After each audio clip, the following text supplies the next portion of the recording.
Hola, ¿qué tal? Muy buenos días. Mi nombre es Cindy López y les quiero dar la más cordial bienvenida, pues hoy lunes a una emisión más a esta serie de webinars de proyectos exitosos del programa de cooperación Iberarchivos, un programa que está comprometido con la memoria y la preservación de la memoria histórica de Iberoamérica, de la memoria de los pueblos y de todos los archivos.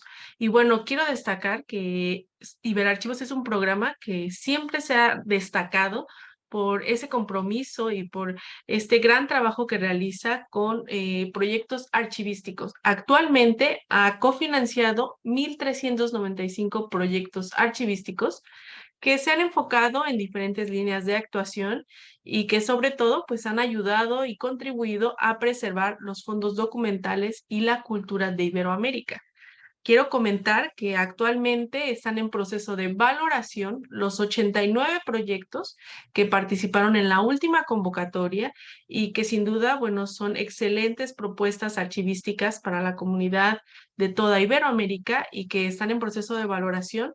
Esperemos que varios de ellos sean los ganadores.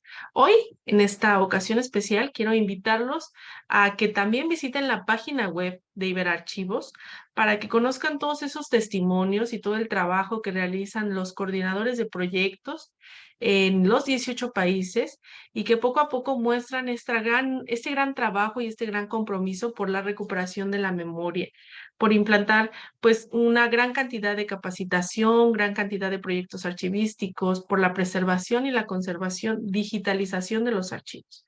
En esta ocasión les quiero presentar este proyecto que nos viene desde Perú, que se llama Reconectando con nuestra memoria, implantación del local y capacitación para la apertura del archivo histórico de la prelatura de Yuli. Es un placer contar con la participación de uno de los coordinadores.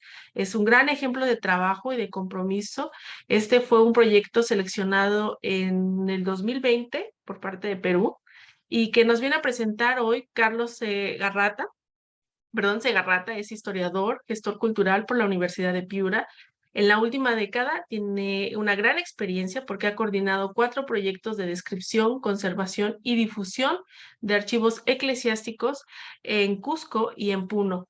Todos ellos han sido financiados por la cooperación internacional y bueno, es importante destacar que ha sido un trabajo muy, muy importante en estos 4 años porque le ha tocado trabajar en tiempos de pandemia, tiempos que han sido más duros de los normales.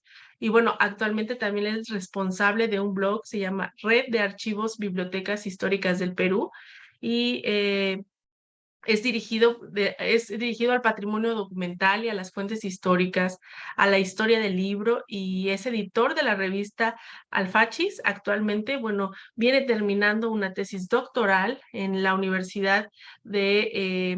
tesis doctoral en el Departamento de Antropología de las Américas de la Universidad de Bonn, en Alemania.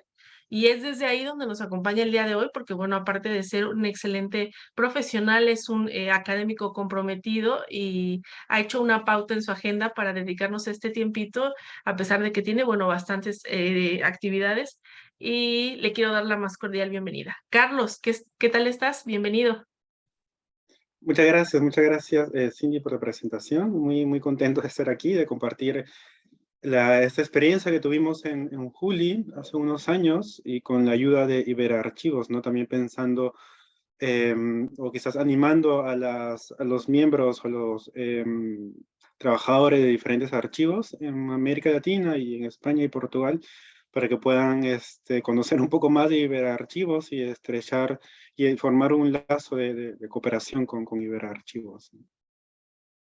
Pues nada, es un gusto contar con tu participación y te doy la bienvenida y te dejo los micrófonos para que nos cuentes esta crónica de este proyecto y estas reflexiones que sin duda nos dejarán un gran sabor de boca. Bienvenido, Carlos. Sí, bienvenidos a todos y muchas gracias por tomarse un tiempo para compartirles con ustedes lo que hicimos en Juli, en la prelatura de Juli, hace unos años, con ayuda de Iberarchivos. El proyecto lo bautizamos de la siguiente manera: reconectando con nuestra memoria, ¿no? Y que quiero ahora contarles un poco de lo que hicimos y también no quedarme solamente en este nivel descriptivo, sino compartir con ustedes unas reflexiones en torno a los proyectos de archivos, proyectos patrimoniales, con especial interés en los de corte eclesiástico y que son, que provienen de zonas rurales o un poco alejadas de capitales, ¿no? Y justamente esto es lo que, una de las características del proyecto que financió Iberarchivos en la prelatura de Juli. Bueno, ese es un poco el índice que quiero compartir con ustedes. Voy a hablar un poco qué es Juli, ¿no? Para que tengan una idea. También los proyectos documentales, un poco una historia muy breve de lo que hemos hecho en los últimos 10 años en el archivo de la prelatura de Juli. Y luego ya centrándome en los proyectos que financió Iberarchivos, que no solamente ha sido el que mencionó Cindy del 2020, sino también unos años antes pudimos presentar otro que contó también con la ayuda, ¿no? Así que es una visión de esos dos proyectos que están muy unidos entre sí, ¿no? Y luego esas reflexiones que les comenté. ¿Dónde está Juli o cómo podemos pensar o imaginarnos a Juli, ¿no? Juli pertenece a Puno, en el sur del Perú, colinda, está muy ligado a la frontera, muy ligado a Bolivia, está muy cerca de la frontera, está alrededor del lago Titicaca y no es, digamos, no es capital de región o de una provincia, ¿no? Que en este caso sería Puno, no solamente es la capital es un distrito al sur de Juli, al sur de Puno. Y esto es algo interesante por subrayar en cuanto al acceso que podríamos tener de personal o de incluso de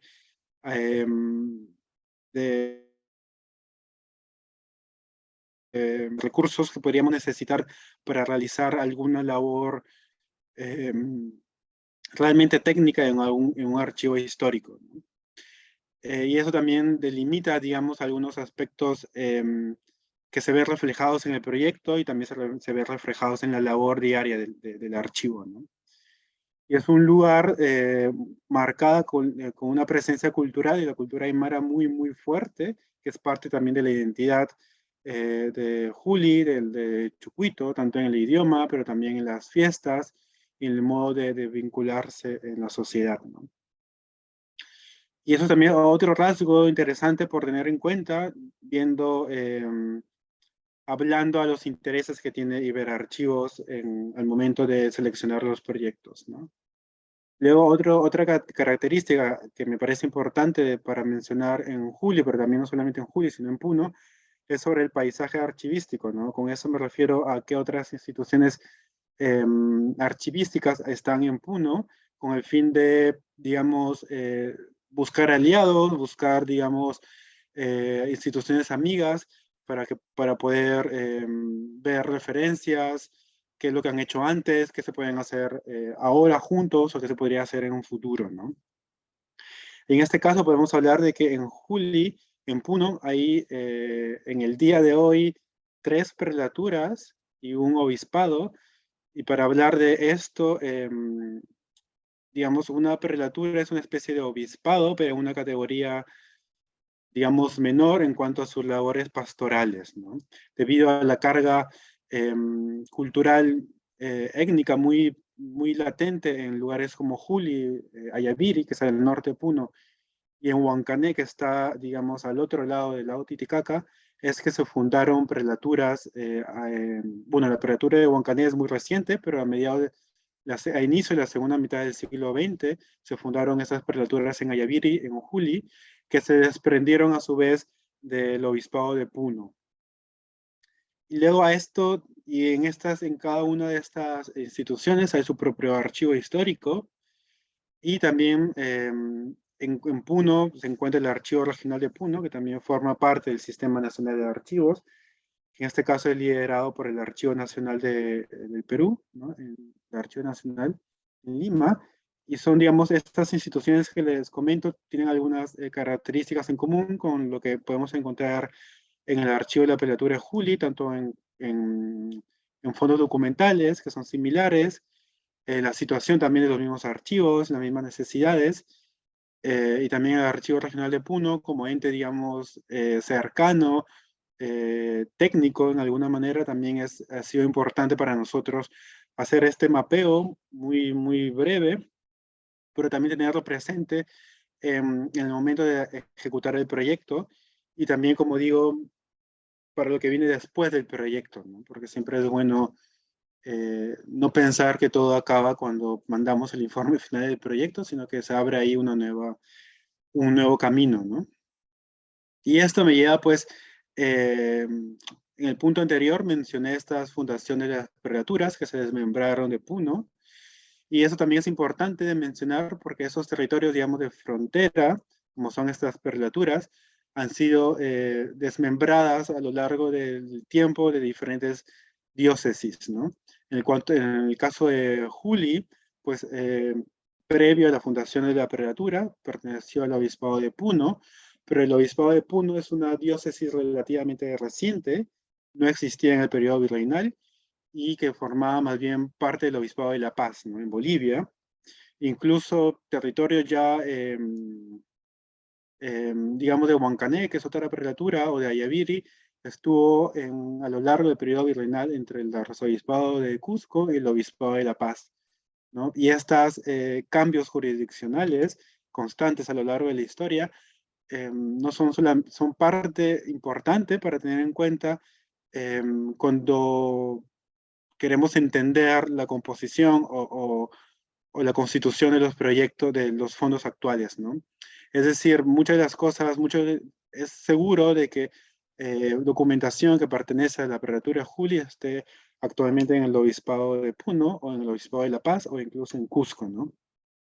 Incluso podemos ver documentos en el archivo arzobispal de Cusco, en el caso de la prelatura de Sicuani, que está al sur de Cusco, pedidos del primer obispo de Sicuani de envío de documentación que estaba en el arzobispado de Cusco, ¿no?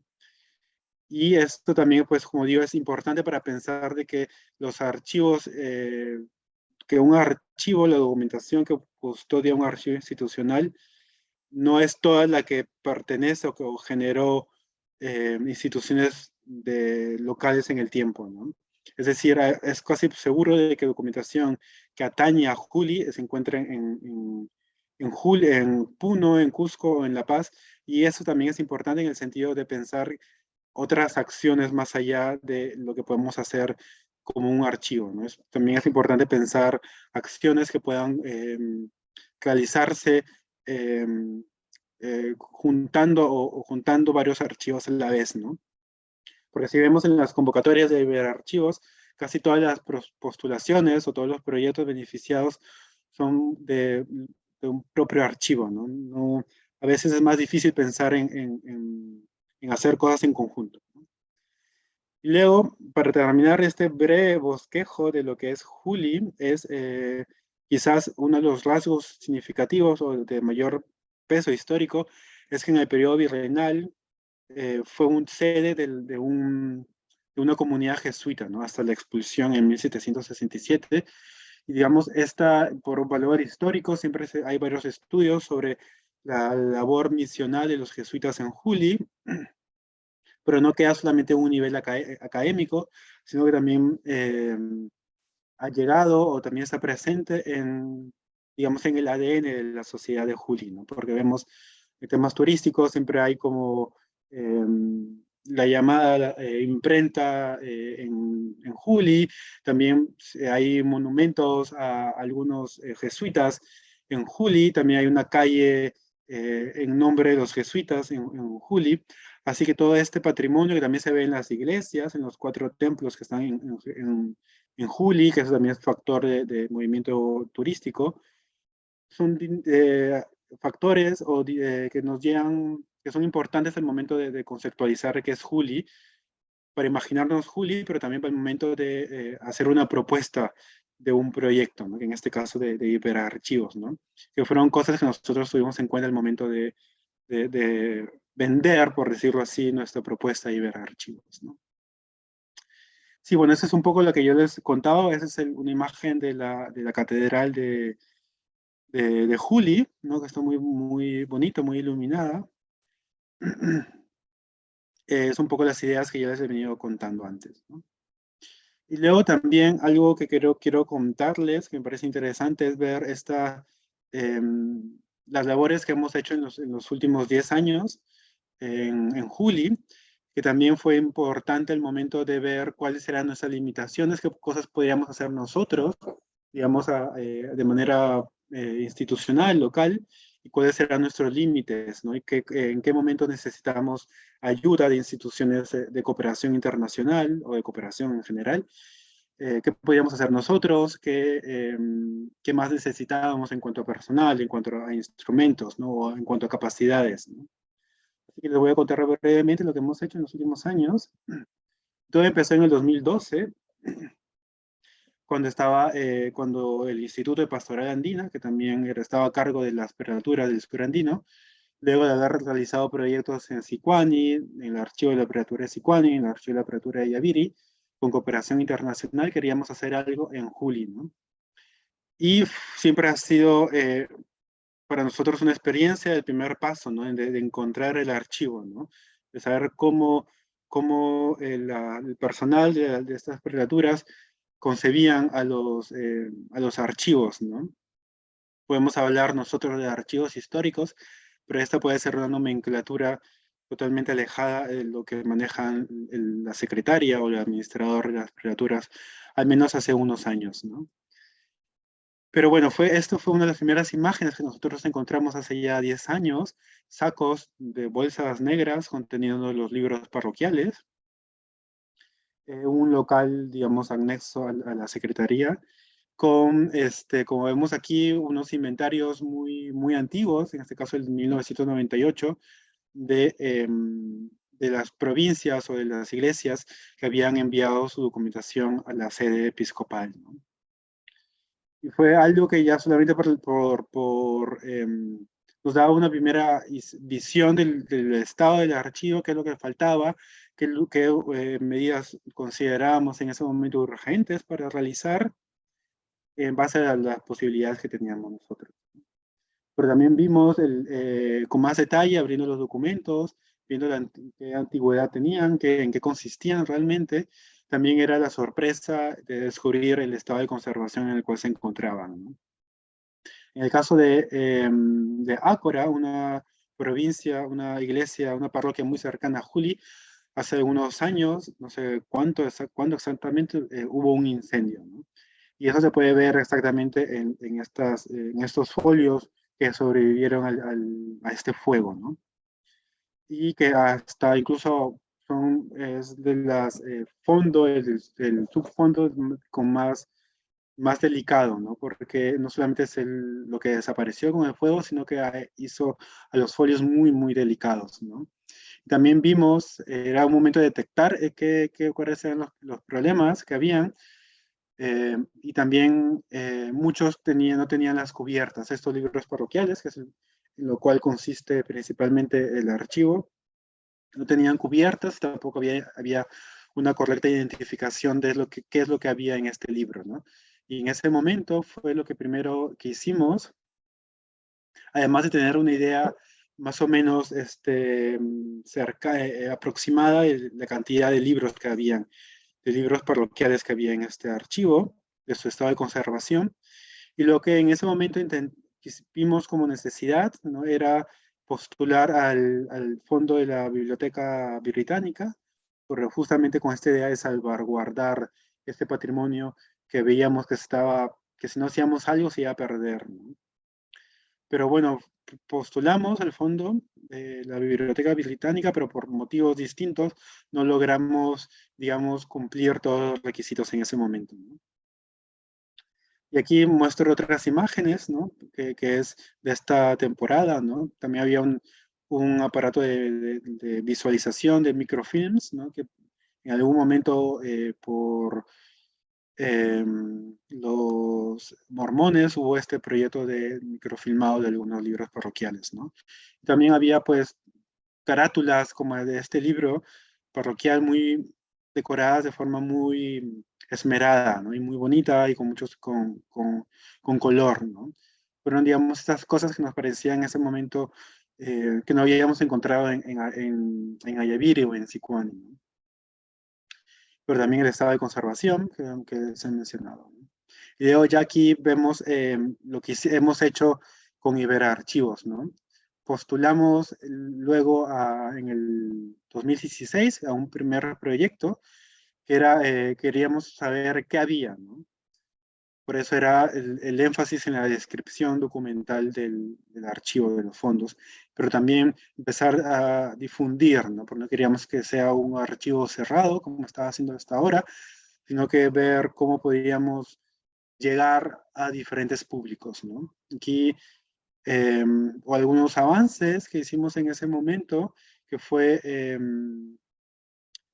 sí, bueno, hicimos ese proyecto que luego voy a contar con más detalle, y luego pasó, terminamos ese proyecto y la prelatura decidió reubicar los fondos, ¿no? Antes estaban en el primer piso de la prelatura, cerca a la secretaría, y luego fueron trasladados a un local anexo un poquito más grande, ¿no? Y con mejores condiciones. Y este es ya, bueno, ese es el proyecto que les he mencionado de 2016, que lo presentamos con el Instituto de Pastoral Andina y recibimos un apoyo de 5.000 euros, que no era todo lo que solicitábamos en ese momento, pero nos sirvió, digamos, para que sea la primera etapa de este proyecto que queríamos hacer, ¿no? Que era básicamente saber qué había, ¿no? Y hacer una medida de conservación por medio de cajas archiveras y empezar diferentes estrategias de difusión, ¿no?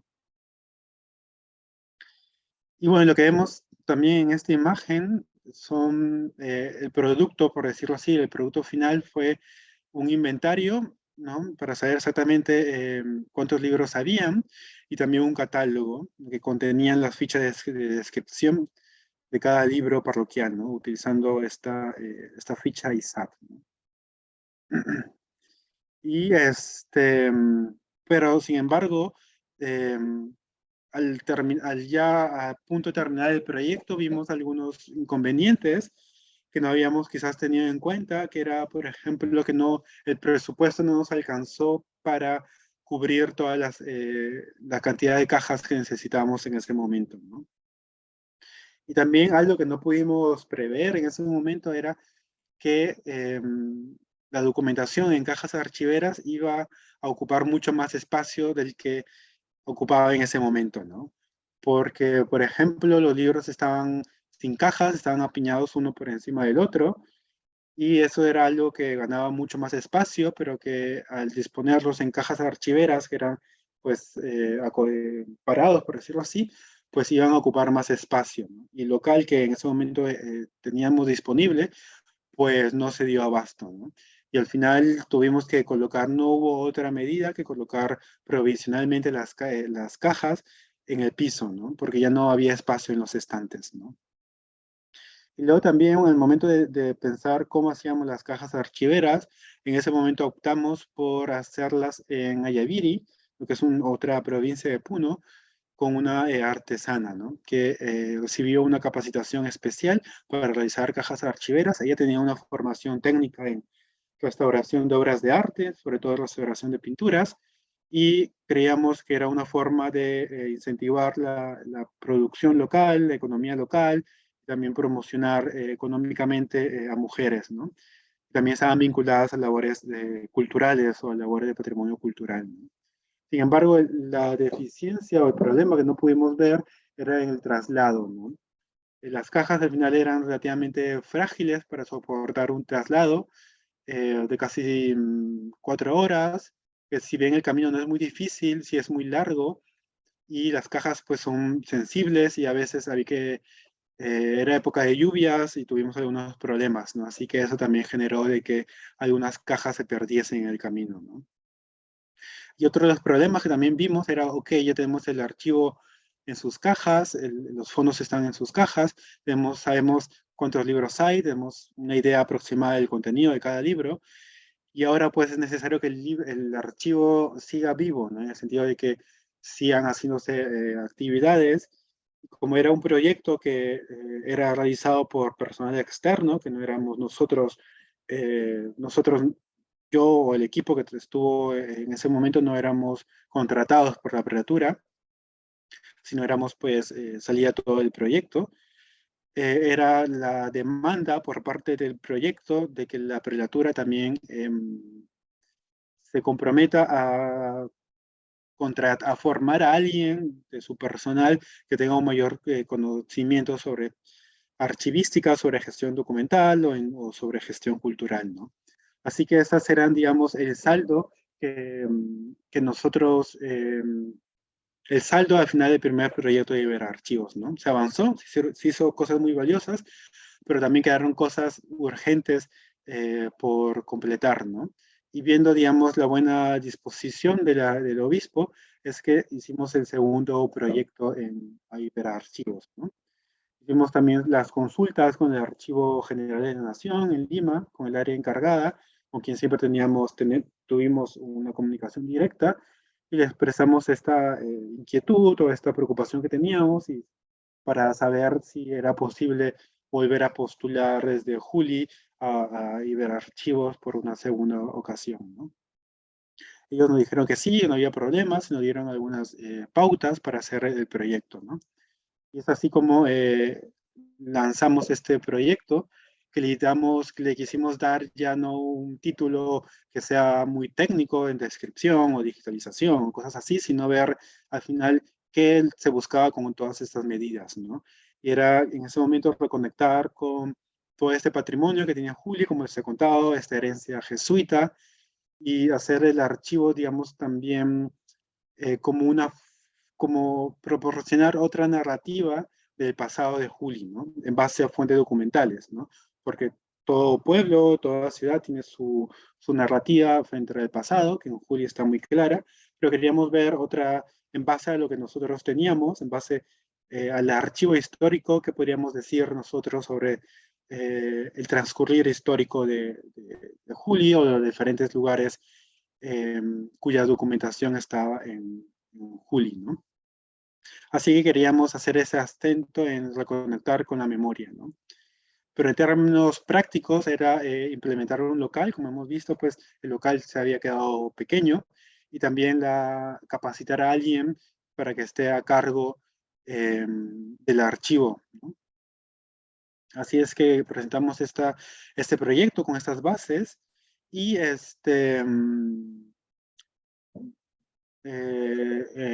comité de Iberarchivos tuvo bien aceptarlo. Y era básicamente lo que queríamos hacer es implementar el local, conseguir lo que necesitábamos para que tengamos todo lo necesario para que un archivo funcione, ¿no? En cuanto a infraestructura, ¿no? En cuanto al local. Y luego también hacer talleres de capacitación, ¿no? Con ciertos énfasis en archivos eclesiásticos, ¿no? Eso es, digamos, un poco lo que hicimos para este proyecto, ¿no? Y una primera medida, un primer paso fue la búsqueda del local adecuado, ¿no? Y su posterior acondicionamiento, ¿no? Y aquí hay que mencionar la gran compromiso que había por parte del obispo de Juli en destinar un espacio de su ambiente con las suficientes medidas para que acoja el archivo histórico, ¿no? Así que hubo las primeras semanas fueron en detectar el mejor espacio, ¿no? Se tenían algunas ideas, pues justamente este espacio en el medio, que era una cochera o almacén, algo así, pero nos dimos cuenta de que era un espacio demasiado frío para el archivo y que no contaba, que las formas que eran necesarias hacer eran demasiado caras, ¿no? Y pues que no era muy propicio para un bien cultural muy frágil, ¿no? Así que luego se encontró un local en el edificio principal, muy amplio, que fue que es el cual luego, donde actualmente funciona el archivo, ¿no? Así que vemos en esta imagen de la izquierda, que fue como finalizó el primer proyecto de Iberarchivos, a cómo estaba dando los primeros pasos en el segundo proyecto, ¿no? Y esto supuso pues ya definir el local, el traslado de la documentación, hacer todos pues un protocolo y un nuevo reordenamiento de los fondos, y ahí consideramos que era imprescindible hacer como una especie de mapa, ¿no? Teníamos este mapa local y crear, digamos, los estantes que fueron adquiridos con fondo de archivos y decir, bueno, en este estante 8 está esa documentación, ¿no? Para un poco tener un mapa mental de poder ubicar, ¿no? Y también que sirva en parte como mayor control de la documentación. Y es algo que en el momento no lo teníamos pensado hacer, pero nos pareció necesario y que al final creo que es muy valioso tenerlo con nosotros, ¿no? Y leo aquí, voy a contar rápidamente las acciones, que es una especie de resumen de lo que yo he dicho hasta ahora. Esto estoy mezclando, juntando las acciones del primer proyecto y del segundo, ambos financiados por Iberarchivos, ¿no? Que fue un poco la descripción documental, que supuso digamos, el reordenamiento, porque al momento de abrir los libros parroquiales encontrábamos folios sueltos que en realidad pertenecían a otros libros. Nos dimos la tarea pues, de intentar, viendo las fechas, el lugar, decir, este folio pertenece a este otro archivo, y con mucha paciencia y con mucha dedicación logramos justamente ver que en tal libro le faltaban tales folios que estaban en otro libro, ¿no? Así que eso también nos pareció importante de hacerlo para hacer una descripción mucho más exacta, ¿no? Luego hicimos un inventario y una catalogación del mapa documental, ¿no? Y aquí es una foto del personal del equipo, que fueron practicantes de la Universidad de Piura, con todo el equipo necesario, las mascarillas, las batas y los guantes, ¿no? Que eran necesarios para hacer esta labor de descripción, ¿no? Otras imágenes, y eso es, digamos, otro de los resultados, por decirlo así, ¿no? El inventario, un cuadro Excel muy sencillo, pero sí realizar, digamos, el cuadro, digamos, el esquema del cuadro o la estructura del cuadro, sí tuvimos que pensar bien, ¿no? Qué criterios íbamos a definir, eh, que era el momento que teníamos que llenarlo al momento de hacer el inventario, ¿no? Además de esto, no solamente queríamos hacer un inventario, sino que queríamos tener una imagen mucho más, con un poquito más de detalle, qué es lo que contiene cada libro, ¿no? Con un valor, digamos, histórico, pero hasta el momento, si queríamos resaltar alguna cosa que sucedió en Juli, era necesario, pues, saber más de estos libros, ¿no? Y encontramos cosas muy interesantes gracias a la elaboración de estas fichas de descripción, ¿no? También hicimos medidas de conservación, tanto en las cajas, pero también adquirimos unas cintas de restauración, ¿no? Y de ahí vemos ahí aplicando esta cinta, ¿no? Aquí otro ejemplo, ¿no? Y cómo hicimos, intentando mantenernos siempre utilizando todo el equipo técnico necesario, ¿no? Para hacerlo bien. Y esas son las cajas que también ya les he comentado antes. Y luego otro paso que también dimos, digamos, interés era la institucionalización del archivo, ¿no? Con esto me refiero no solamente con el espacio propio, contar, decir que aquí está el archivo, sino también con otras medidas, como por ejemplo la del acta de fundación del archivo histórico, ¿no? Así es algo que conversando con las autoridades de la prelatura, pues vimos que eran ambas partes, tanto del proyecto como la prelatura, pues coincidimos de que era necesario hacer como un acta fundacional, como una forma de mostrar el interés que tiene la prelatura en el archivo al momento de incorporarlo dentro del organigrama, ¿no? Y también creamos, pues con la ayuda de un colega, de Daniel Reyes, pues un logo para darle mayor identidad también al archivo y también al proyecto. Luego ya ese es otro pilar del segundo proyecto, que es la capacitación, ¿no? Y aquí hicimos dos cosas. Fue un taller virtual, que es quizás lo más importante, pero también intentamos mantener un lazo muy, muy estrecho con el Archivo Regional de Puno, y aquí nos sirvió bastante la gran disposición de la licenciada Sonia Sotomayor, ¿no? Que es una funcionaria muy comprometida con el patrimonio documental, que ya está en el Archivo Regional de Puno, nos visitó varias veces en el proyecto, y también en la imagen de la izquierda está la señorita Luz, fue la asistente del proyecto, y ella también viajó a Puno a conocer el Archivo Regional de Puno y hacer, digamos, esta conexión constante con una autoridad técnica, ¿no? Y lo otro que también hicimos fue la realización de este taller virtual, ¿no? Y quizás aquí es donde marca la pandemia su sello, ¿no? Porque en un inicio queríamos hacer el taller normal, digamos, físico, pero la pandemia nos llevó a reestructurar todo eso y hacerlo de manera virtual, ¿no?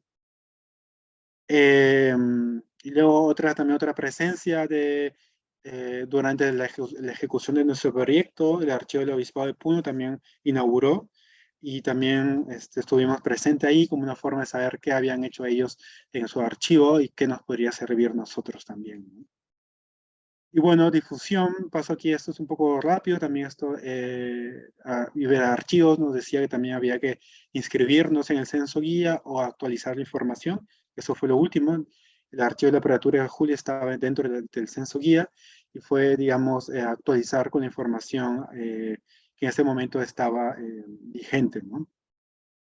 Y luego también hicimos pues videos en donde sale el obispo agradeciendo a Ibera Archivos, pero que también era una forma de difundir masivamente el proyecto, ¿no? También intentábamos pues aprovechar cualquier cosita para lanzarla como noticia en diferentes publicaciones, en este caso desde la arte archivística de la Pontificia Universidad Católica de Perú, que era como una forma de seguir la difusión, ¿no? Y también hicimos una página web, ¿no? Con ayuda de el personal técnico de la prelatura para mostrar los fondos, información básica, también mostrar la información sobre los proyectos realizados, ¿no? Y alguna información más. Y luego también se dio la inauguración del archivo, ¿no? Ya habíamos hecho el traslado, ya se había fundado, pero faltaba, digamos, inaugurarlo. Y esa es una fotografía donde vemos al obispo ahí en el centro, ¿no? Y bueno, con esto, digamos, acabo mi presentación, que son unas reflexiones muy rápidas, que vemos pues que en Juli, a diferencia de quizás otros lugares como Lima o alguna otra capital, eh, quizás hay mucho más disponibilidad de personal archivístico o de materiales, pero en nuestro caso esto fue, no teníamos acceso, digamos, a gente que pueda utilizar archiveros graduados, sino que era necesario formar gente local, y también ver formas de generar, digamos, las cajas desde nosotros mismos, ¿no? Y esos son, digamos, detalles que para nosotros era característicos de Juli, ¿no? Y que es también, con eso quiero decir que el factor local a veces también define la realización de un proyecto, ¿no? Luego creo que también es importante no pensar solamente dentro de un único proyecto, sino también empezar a pensar en vínculos o alianzas con archivos vecinos, ¿no? Creo que también se pueden hacer, presentar proyectos a Iberarchivos u otra institución, ¿no? Y luego también sigue, pues, siempre va a ser la constante, pues, la continuidad de estas acciones, ¿no? Que si bien nosotros hemos podido tener cierta continuidad, siempre ha dependido de la ayuda de Iberarchivos o de alguna otra institución, ¿no? Pero también demanda de que la propia institución, en este caso la prelatura o obispado, pues también realmente se comprometa incluso más, cada vez más, en su archivo histórico, en su patrimonio que tiene a cargo, ¿no? Y también esto de que el archivo histórico pues, no tiene que ser solamente de interés a los investigadores o a los académicos, sino también ver todo este reto de cómo crear un archivo como si fuese un centro cultural, ¿no? Crear, establecer más actividades que conecten con la sociedad, ¿no? Y intentar ver a los archivos también con esa dinámica, ¿no? Y bueno, aquí eso es todo lo que puedo compartir con ustedes en este momento. Y bueno, gracias por la atención. Carlos, una presentación muy completa. Me encantó que fueras, bueno, desde los proyectos previos a este y cómo nos has hecho reflexionar. Pero quiero reconocer y enfatizar una parte que al final has dicho, cómo lograr que los archivos tengan no solamente los académicos y los investigadores, que es muy importante, sino también llegar a otro tipo de públicos y que la gente en general, los niños, los jóvenes puedan ver que los archivos se preservan y se conservan para que ellos puedan acceder a ellos, que es cultura, que es conocimiento y que está accesible para todos y cada uno de los y las personas, ¿no? De la comunidad en general. Me gustaría, tú como investigador, tú mismo lo mencionabas, tuviste la oportunidad de realizar otros proyectos de Iberarchivos.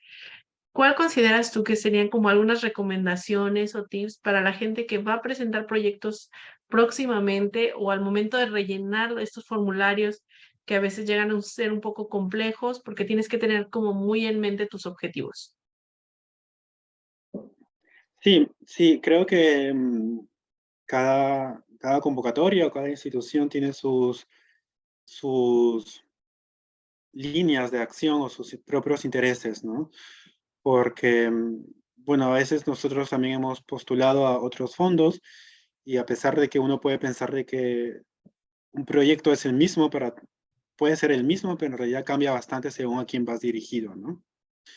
Y eso supone, y eso es, digamos, algo lógico porque cada institución tiene sus propios intereses, ¿no? Sus propios énfasis y sus propios acentos. Y para mí es, por un lado, ver qué es lo que realmente a Iberarchivo le interesa bastante, ¿no? O singularmente, ¿no? Y esto a veces se lee en las primeras páginas, que son digamos, lo teórico o la fundamentación, que a veces puede sonar muy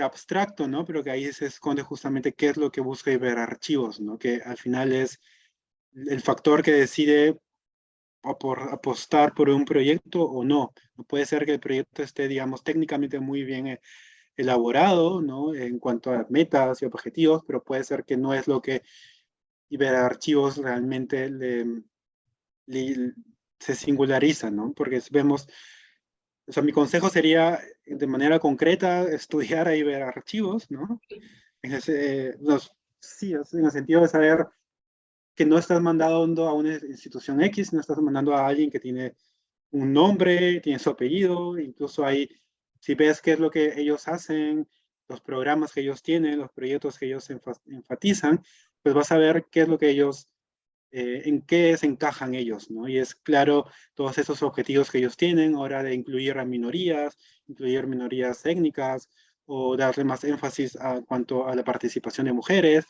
o en cuanto también a la formación de una comunidad archivera, ¿no? Que es algo que yo, al menos en mi lectura, es algo que yo he notado que a Iberarchivos le interesa de manera singular, ¿no? Y para nosotros era justamente buscar esas conexiones, qué es lo que nosotros teníamos, qué es lo que a ellos les puede interesar, ¿no?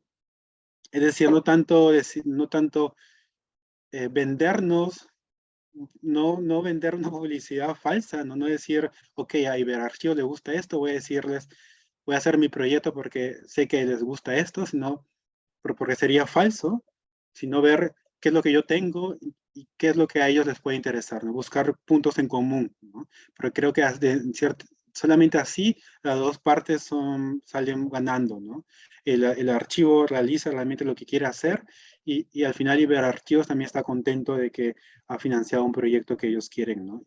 Creo que para nosotros en Sí. Juli, a pesar de que teníamos muchas desventajas, porque no éramos Lima, no éramos Cusco, no éramos una capital importante, y es una institución con pocos recursos, teníamos pues las ventajas de que era enmarcado en una comunidad nativa dentro de los aymaras, y también queríamos hacer mucho énfasis en el acceso de, de que esté a cargo al final de mujeres, ¿no? Que haya, sea la- los participantes o la gente que intervenga también conscientemente haya una participación significativa de mujeres, ¿no?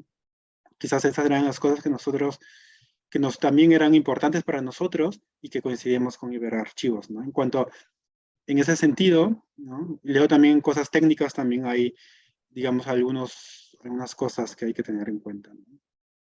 Muy bien.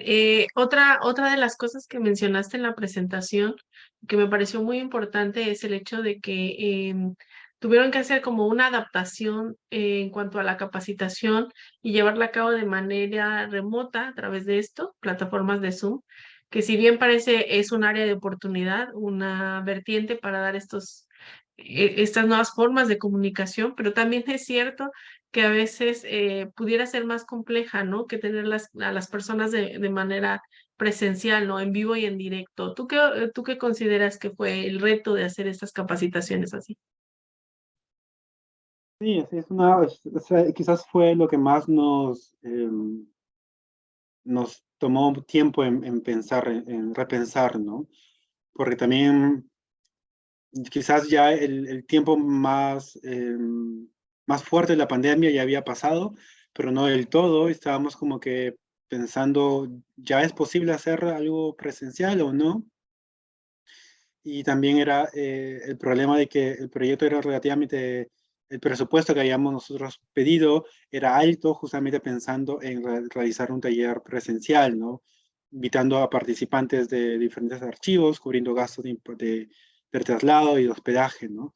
Y que en cierta manera virtualmente se reducían estos gastos, pero también suponía qué hacer con este dinero que no vamos a gastar en el taller presencial, ¿no?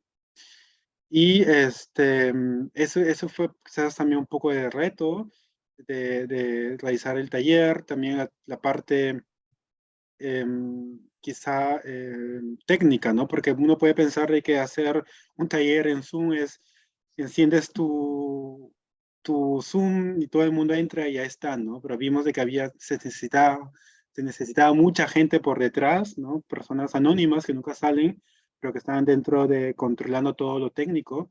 Y era algo que nosotros, pues, habíamos participado en sesiones en Zoom, pero no coordinando ni tampoco con tanta gente, ¿no? Y coordinar también de que se ve en Facebook, todo esto. O sea, era mucho más complejo de manejar Zoom de lo que nosotros lo pensamos en un inicio y contábamos, necesitamos más gente y que tenga experiencia en estas cosas. Pero creo que al final salió bien en el sentido de que pudimos llegar a mucho más gente, ¿no? Porque en un taller presencial hubiera significado reducir a quizás, no sé, a 15 o a 20 personas, pero en el taller virtual llegamos, creo, no sé, no me acuerdo, pero más de 100, o sea, mucho más que lo que pudimos pensar. Y al final todo eso se grabó y está disponible en internet y creo que logramos invitar también a más gente como panelistas, ¿no? Creo que también eso fue bastante y al final el evento, que era en sí capacitación, cosas técnicas, pero al final quedó, creo yo, como un balance de la situación de los archivos eclesiásticos en el Perú, porque invitamos también a representantes de algunos archivos, ¿no? Y ellos nos comentaron también qué hacían ellos, cómo habían ellos resuelto muchos de sus problemas. También se creó una comunidad de gente que tenía las mismas preguntas, las mismas, con diferentes características. Em, Así que nos tomó mucho, fue mucho dolor de cabeza, mucha tensión.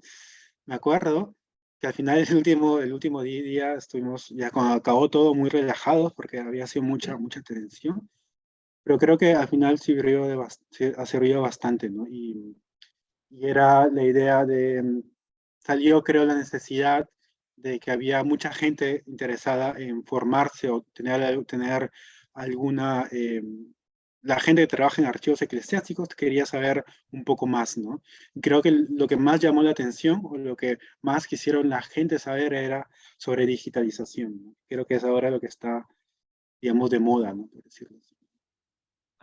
Y por último, solamente comentar, ¿tienes pensado participar en un próximo proyecto o presentar otro proyecto para IBER Archivos? Te estás Sí, volviendo sí. especialista en estos proyectos eclesiásticos. Sí, sí, de hecho que sí, ¿no? Yo bueno, no hemos postulado en esta ocasión, pero justamente lo que tengo en mente es ya hacer algo más juntando varios archivos, ¿no? No solamente que sea Julio, Ayaviri, sino creo que se ha trabajado de manera, digamos, pareja en varios archivos y creo que si hay, digamos, esta comunidad de archivos eclesiásticos, que se mande un proyecto que se firma por 4 archivos y que dice que 4 archivos quieren lo mismo, y que dice este compromiso y estos intereses en común, creo que es muy atractivo sería muy atractivo para Iberarchivos, ¿no? Incluso si juntamos a gente de La Paz, ¿no? Que creo que comparte muchas cosas en común, ¿no? O sea, borrar estos límites, límites políticos que existen, ¿no? Pero creo que hay que ver más bien comunidades, ¿no? Y creo que también por medio de archivos eclesiásticos también podemos pensar en comunidades, ¿no? Pues me encantan esos proyectos y pues solamente darte la enhorabuena por este gran trabajo, por este esfuerzo, porque como lo mencioné en un inicio, realizar un proyecto de Iberarchivos es tiempo récord, proyectos muy grandes que se realizan en tiempo máximo de 8 meses, pero sobre todo el de ustedes que coincidió con los tiempos del COVID, quizás no precisamente en lo más caótico, pero sí tuvieron que compaginar horarios, tiempos, espacios, tanto para la realización del proyecto como para elaborar formularios y demás, y eso es mucho compromiso. Por mi parte, pues quiero decirte que por parte de Iberarchivos nos encanta este proyecto, nos encanta que sigan participando toda la comunidad de Perú, invitarte. Para enero vamos a tener una edición especial que se llama El Archivo del Mes, que es difundir cada uno de estos proyectos a través de una pieza destacada en nuestra galería de la web y que esperamos que próximamente pues también tengamos una pieza destacada de este proyecto y la podamos difundir a través de las redes sociales. Muchísimas gracias por tu participación, muchas gracias por este tiempo y nada, invitarte a seguir siendo parte de Iberarchivos, compartiendo esto que son los archivos y la memoria. Muchas gracias. Hasta la próxima, Carlos. Chao, muchas gracias también a Iberarchivos.